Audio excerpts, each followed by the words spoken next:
I'm really imploring the people and all the peoples around the world, for God's sake, stop giving your democratically elected governments the benefit of the doubt. They are not deserving of that. They are not. Stop rationalizing. I see the need for a great reset. So people assume we are just going back to the good old world which we had, and everything will be normal again. This is, let's say, fiction. It will not happen. There is only one way this pandemic is going to go. It's going to get worse and worse and worse. Pay insufficient attention to the frightening scenario of a comprehensive cyber attack, which would bring to a complete halt to the power supply, transportation, hospital services, our society as a whole. The COVID-19 crisis would be seen in this respect as a small disturbance in comparison to a major cyber attack.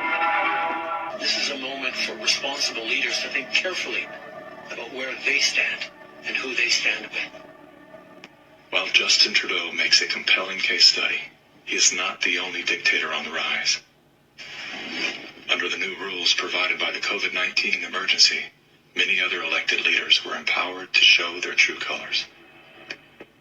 Interesting how they all marched in perfect lockstep while chanting the same slogans. This pandemic has provided an opportunity. Here we are now with an economy in crisis, but with an incredible opportunity. It's certainly a major crisis, but it also offers us a unique opportunity. Unprecedented opportunity to rethink and reset. The great opportunity for reset. Opportunity for us to reset. Or a reset. It's almost as if they all attended the same school of thought and studied under the same professor.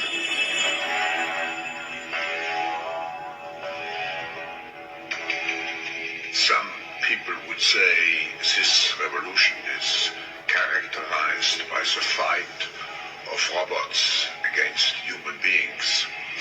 And we will win this fight. Professor Klaus Schwab was born in 1938 in Ravensburg, Germany, where Nazi crimes against humanity were committed. His father, Eugene Wilhelm Schwab, was the managing director of Escher Weiss Ravensburg, a company that used slave labor to manufacture weapons of war for the Third Reich. While Klaus's father was at the helm, the Nazi Party awarded Escher Weiss Ravensburg the title of National Socialist Model Company. Years later, Klaus Schwab joined the board of directors at Escher Weiss Ravensburg, where he played a key role in the development of South Africa's nuclear weapons program during the darkest years of the racist apartheid regime. Today, Klaus Schwab is the founder and executive chairman of the World Economic Forum. If you'd like to meet the people who are supposed to repair the state of the world, or give a piece of your mind to the bankers who helped get us into this mess, we can tell you where to find a lot of them. The World Economic Forum. Founded in 1971, the World Economic Forum is an international private organization which receives billions of tax-free dollars from its members and their global enterprises. Every year, the WEF brings together its members with world leaders, big pharma executives, tech titans, Hollywood celebrities, media personalities, and internet influencers to meet in the secluded mountains of Davos, Switzerland. It is a tiny town folded into the Swiss Alps, a village where you could bump into Bill Clinton, Bill Gates, the head of Google, and the Queen of Jordan, all in one place. A lot of reporters cover the forum, but few get inside. It turns out there are two Davoses, one you see and one you don't. After hours, there are hundreds of private parties where deals are done. People who can't be seen together in public can meet here. Your Royal Highnesses, Excellencies, distinguished heads of state and government, the future is built by us, by a powerful community as you here in this room. Klaus Schwab, the founder of the WEF, is particularly upfront and even proud of his ability to shape and influence world politics. I created the community of global shapers as a means, as a force to shape our common future. And of course, their Global Young Leaders program is a grooming ground so that when they ultimately infiltrate cabinets, We penetrate the cabinet. they will likely tend to govern a certain way. Nobody will be safe if not everybody is vaccinated. The names and the countries he mentioned ended up being some of the most dystopian and authoritative during this pandemic. Names like Ms. Merkel, Vladimir Putin, and so on. Other names? Jacinda Ardern, Sebastian Kurz, Mauricio Macri, Mark Zuckerberg, Jack Ma, Gavin Newsom, Stéphane Bancel, Chelsea Clinton, Leonardo DiCaprio, Sanjay Gupta, Dr. Leana Wen, Alexander and Jonathan Soros, George Soros' sons, and several of the Rothschilds. And of course, Now, who could represent such a world better than you, Prime Minister? In 2014, Klaus Schwab called for the Great Reset, We need a great reset. which he positioned as the solution to the world's most urgent issues. The dark reality of Schwab's agenda is detailed in his best-selling book, COVID-19, The Great Reset. His endgame mission is to replace independent governance with a top-down controlled, one-world government and a central bank-controlled digital currency. When they say, you'll be happy, what they mean is, you'll be enslaved. That's why they're talking about a great reset. That's why they're talking about introducing this quasi-communist, quasi-socialist agenda. They know we've run the course where we cannot continue down the path of the ever-increasing indebtedness because we have a generation that quite literally cannot afford to buy a house. Millions of Americans are priced out of buying a home. And so it's easy to tell that generation, we're going to forgive your college debt, Student debt relief. and set your expectations lower. You're going to rent forever. We're going to celebrate the tiny house movement. We're going to do all of these things which sound cool because they're shaping our narrative so that we become capable of expecting less. What we need to do is not expect less. We need to remove inefficiencies so we can experience more. And that's the subtle distinction that the Great Reset is missing. Like most globalists, Schwab regards communist China as a shining model of how he intends to transform the world. We now welcome His Excellency Xi Jinping. China has made significant economic and social achievements under your leadership. China's influence on global affairs is growing. The founder of the World Economic Forum, Klaus Schwab, says that this is what motivated the group this year to invite President Xi Jinping to deliver the keynote address in Davos. Schwab said Xi's presence was a sign of the shift from a unipolar world dominated by the United States to a more multipolar system in which rising powers like China will have a step up and play a bigger role. I think it's a role model for many countries, but we have to go one step further. It's a systemic transformation of the world. There's something we're not being told about our upcoming elections in the UK. Our two major parties have been compromised and are undemocratically transitioning us away from shareholder capitalism to another political system. This short story begins with Klaus Schwab, the executive chairman of the World Economic Forum. We are working closely together with governments from around the world, including all G20 countries. His exclusive elite members, called stakeholders, include the heads of all G20 countries, from the US and UK to communist countries like China. What we are very proud of now is the young generation, like Prime Minister Trudeau, that we penetrate the cabinets.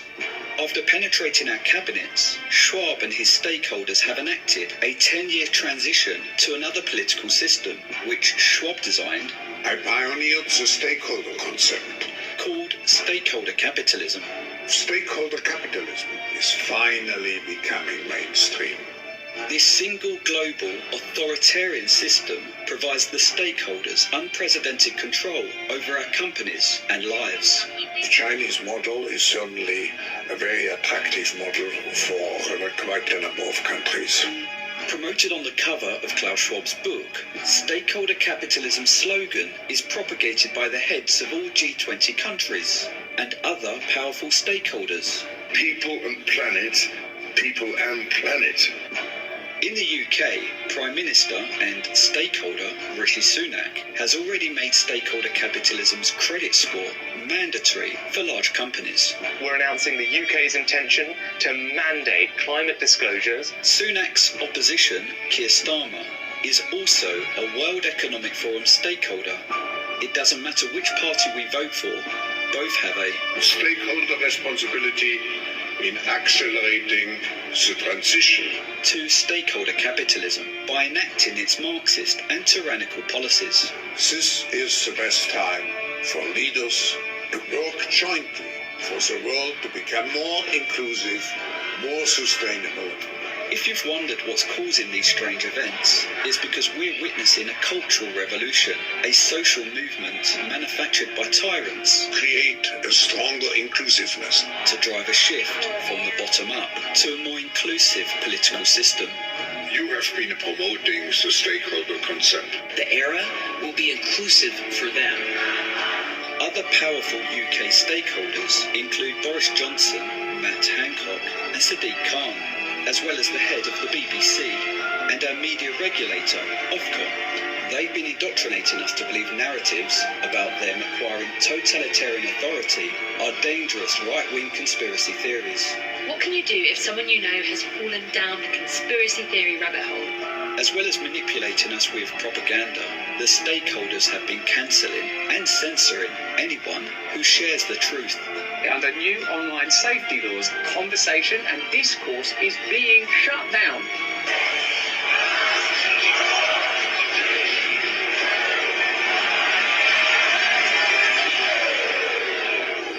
Breaking news, the president declaring a national emergency. The new stay-at-home order. We will shut you down. Don't think you can get on a plane or a train. This is a pandemic of the unvaccinated. And we will take you to jail. We've got to get them vaccinated. Or we will keep you in a facility longer. As the world was descending into synchronized tyranny, I began to ask myself, how did they get everyone to go along with this? Oh, it feels so good. I know.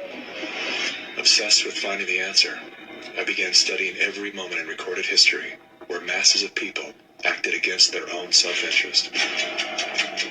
The only mechanism that could explain what was happening in society, screw your freedom, you're a schmuck, was what is usually referred to as mass formation. We are now with an economy in crisis, but with an incredible opportunity. Unprecedented opportunity For a reset. Your Royal Highnesses, distinguished heads of state and government, the future is built by us. We need a great reset. When they say, you'll be happy, what they mean is, you'll be enslaved. This whole COVID madness, this so-called pandemic, it was just a test balloon. A gigantic test balloon. Well, for what, you ask? Well, to see how far they could go. To see what exactly they would have to do to get free individuals in a free and democratic society to consent to being forced into compliance. That's what they were trying to establish. That's what they were trying to figure out. And they have figured it out. Trust me, they are much smarter now. The goal ultimately is to transform our free and democratic societies, into totalitarian societies. Their goal is to strip each and every one of us of our fundamental rights of freedom, democracy, the rule of law. They want to get rid of all of this. This whole COVID thing had never anything to do with public health. It never had anything to do with breaking waves.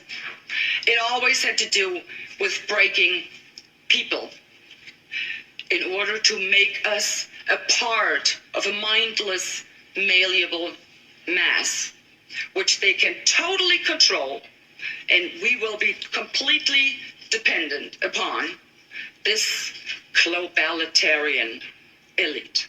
So I'm really imploring the people and all the peoples around the world, for God's sake, stop giving your democratically elected governments the benefit of the doubt.